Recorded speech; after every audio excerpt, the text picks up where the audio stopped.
Hello dear roll camera facts family, welcome back to our channel. दोस्तों, आज हम बात करने जा रहे हैं जीवन के लिए सबसे जरूरी चीज यानी पेट पूजा की। आज हम जानेंगे कि कौन से वो फूड आइटम्स हैं जो अक्रॉस द ग्लोब अलग अलग कंट्रीज में बैंड हैं। सबसे पहले बात करते हैं हम में से कई लोगों की पसंदीदा च्युइंगम्स के बारे में। दोस्तों, सिंगापुर ने 1992 में च्युइंगम पर प्रतिबंध लगा दिया था ताकि दक्षिण पूर्वी एशियाई राज्य के अधिकारियों द्वारा द्वीप को साफ रखने के साथ साथ कूड़ा कचरा फैलाने और थूकने के विरुद्ध कानून बनाया जा सके। हालांकि चिकित्सीय गम के लिए यहाँ एक एक्सेप्शन है। नेक्स्ट आते हैं द ड्यूरियन पर। दोस्तों, दुनिया के सबसे बदबूदार फल के रूप में वर्णित इस फल को इसकी स्मेल की वजह से सिंगापुर में सार्वजनिक स्थानों और सार्वजनिक परिवहन में खाने में प्रतिबंधित है। Next in line is fugu. Fugu Japan में पाई जाने वाली एक अत्यधिक जहरीली ब्लोफिश है और इसे वहाँ और कोरिया में एक डेलिकेसी के रूप में बेशकीमती माना जाता है। जापान में केवल विशेष लाइसेंस वाले शेफ ही इसे तैयार कर सकते हैं। कई अन्य देशों में यह प्रतिबंधित है। एक सामान्य फुगु मछली जिसकी कीमत लगभग $200 हो सकती है, अगर ठीक से तैयार न की जाए तो ये पार्शियल पैरालिसिस और यहाँ तक कि दम घुटने से मृत्यु का कारण बन सकती है। नेक्स्ट बात करते हैं कासू मार्जो की। सार्डिनिया में एक लोकप्रिय व्यंजन के रूप में सराही जाने वाली इस चीज कासू मार्जो को पैकोरिनो में मक्खी के लार्वा को अट्रैक्ट करके बनाया जाता है। ये लार्वा फिर चीज को पचाता है और परिणाम स्वरूप फर्मेंटेशन के स्तर को बढ़ाता है। लेकिन क्योंकि ये लार्वा मानव पाचन तंत्र द्वारा पचाने में असमर्थ है, इसलिए कासू मार्जो को अमेरिका और यूरोपीय खाद्य सुरक्षा प्राधिकरण ने प्रतिबंधित कर दिया है। अब बात करते हैं बेहद ही चर्चित ड्रिंक माउंटेन ड्यू की। माउंटेन ड्यू एक अमेरिकी शीतल पेय है जिसे जापान और यूरोप में कुछ हिस्सों में प्रतिबंधित कर दिया गया है क्योंकि इसमें हाल ही में एक अग्निरोधी पदार्थ शामिल था। अध्ययनों में अग्निरोधी पदार्थों के सेवन और उनके संपर्क में आने से ADHD, ऑटिज्म, स्मृति हानि और नर्व संबंधी समस्याओं को प्रभावित करने का संबंध पाया गया है। नेक्स्ट इन लाइन इज हम सबका पसंदीदा और ऑलमोस्ट हर घर में मिलने वाला केचप।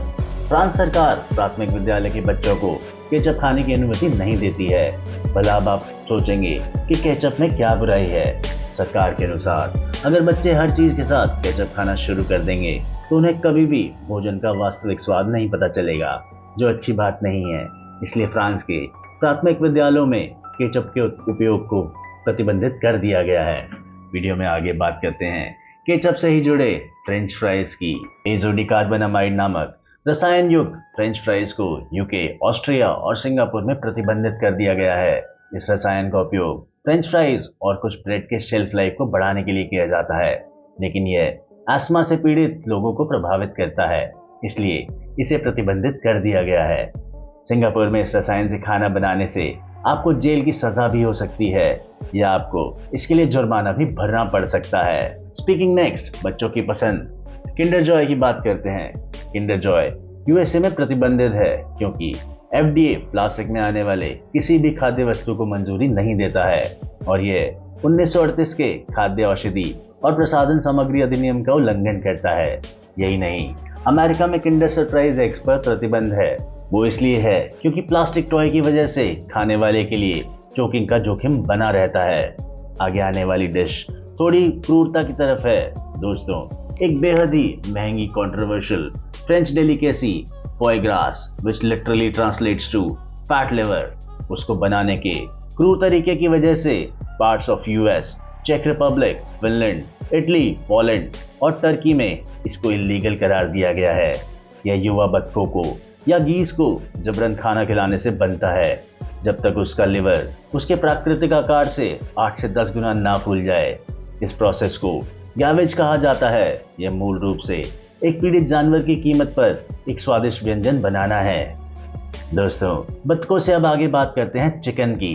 चिकन दुनिया में सबसे लोकप्रिय प्रोटीन में से एक है। सिर्फ अमेरिका में ही लोग प्रति व्यक्ति 120 पाउंड से अधिक पोल्ट्री खाते हैं, लेकिन अमेरिका में जो चिकन खाते हैं वह दुनिया के अन्य हिस्सों में खाए जाने वाले चिकन से थोड़ा सा अलग है। बहुत सी जगह चिकन को क्लोरीन से धोया जाता है। अमेरिका में कई चिकन कंपनियां चिकन पर मौजूद किसी भी बैक्टीरिया को मारने के लिए क्लोरीन युक्त पानी का इस्तेमाल करती हैं, लेकिन यूरोपीय संघ इसके सख्त खिलाफ हैं। और इसकी वजह है the use of the drug रेक्टोपामाइन।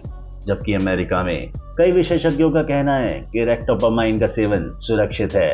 यूरोपीय संघ, रूस और चीन के विशेषज्ञों ने इसके उपयोग पर प्रतिबंध लगा दिया है, क्योंकि माना जाता है यह अति सक्रियता और उच्च हृदय गति का कारण बनता है।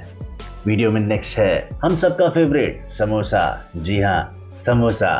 समोसे के त्रिकोणीय आकार के कारण जो अल शबाब ग्रुप के लिए ईसाई धर्म का प्रतीक है, दक्षिण अफ्रीका के सोमालिया में समोसे पर प्रतिबंध लगा दिया गया है। अब जहां समोसे की बात हो रही है तो थोड़ा महफिल की बात भी कर ली जाए। पारंपरिक रूट बियर रेसिपी में सैफरोल तेल का इस्तेमाल किया जाता था, जो अब कैंसर, लीवर की क्षति और अन्य टॉक्सिक्स इफेक्ट से जुड़ा पाया गया है।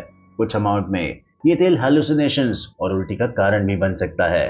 अमेरिका ने 1960 में भोजन में सैफरोल तेल के उपयोग को प्रतिबंधित कर दिया था। आज व्यावसायिक रूप से उत्पादित रूट बियर को कृत्रिम रूप से या अन्य प्राकृतिक रूप से प्राप्त सामग्री के उपयोग करके स्वाद दिया जाता है, ना कि सैफरोल ऑयल से। साथ ही साथ बात करते हैं एक दूसरे ड्रिंक एब्सिंथ की, जो कि हिस्टोरिकली बहुत समय के लिए बैन थी। एब्सिंथ कई पौधों से प्राप्त एक सौंफ स्वाद वाला स्पिरिट है, जिसमें ग्रैंड वर्मवुड के फूल और पत्तियों के साथ साथ हरी सौंफ, मीठी सौंफ और अन्य औषधि और पाक जड़ी बूटियां शामिल हैं। ऐतिहासिक रूप से इसे अत्यधिक अल्कोहल युक्त स्पिरिट के रूप में वर्णित किया गया है, जिसका ABV यानी अल्कोहल बाय वॉल्यूम 45 to 74% था। 19वीं सदी के अंत में और 20वीं सदी के प्रारंभ में फ्रांस में अल्कोहलिक पेय के रूप में इसकी लोकप्रियता काफी बढ़ गई, विशेष रूप से पेरिसिक कलाकारों और लेखकों के बीच। एब्सिंथ को अक्सर एक खतरनाक रूप से नशे की लत वाली साइकोएक्टिव ड्रग या हेलुसिनेशंस के रूप में चित्रित किया गया है। रासायनिक तत्व थुजोन, जो कि थोड़ी सी मात्रा में स्पिरिट में मौजूद होता है, इसी को कथित हानिकारक प्रभावों के लिए दोषी ठहराया गया था। 1915 तक एब्सिंथ को USA और फ्रांस, नीदरलैंड, बेल्जियम, स्विट्जरलैंड और ऑस्ट्रिया हंगरी सहित यूरोप के अधिकांश हिस्सों में प्रतिबंधित कर दिया गया था। हालांकि यह साबित नहीं हुआ है कि ये सामान्य स्पिरिट से ज्यादा खतरनाक है। दोस्तों, अंत में बात करते हैं China banning Japanese sea food. दोस्तों, 2023 में जापान ने नष्ट हो चुके फुकुशिमा परमाणु संयंत्र से 1 मिलियन मीट्रिक टन से अधिक ट्रीटेड रेडियो एक्टिव वेस्ट को समुद्र में छोड़ा। जापान द्वारा समुद्र में पानी पंप करना शुरू करने के तुरंत बाद चीन ने घोषणा की कि वह अपने पड़ोसी देश से सभी सी फूड इम्पोर्ट पर प्रतिबंध लगा देगा, और साथ ही 2011 में संयंत्र के पिघलने के बाद फुकुशिमा फ्रांस से समुद्री खाद्य आयात पर लागू किए गए प्रतिबंधों को व्यापक रूप से बढ़ाएगा। इसी के साथ एशियन फाइनेंशियल सेंटर हांगकांग ने भी कुछ जापानीज रीजन से सी फूड इम्पोर्ट पर बैन लगाया।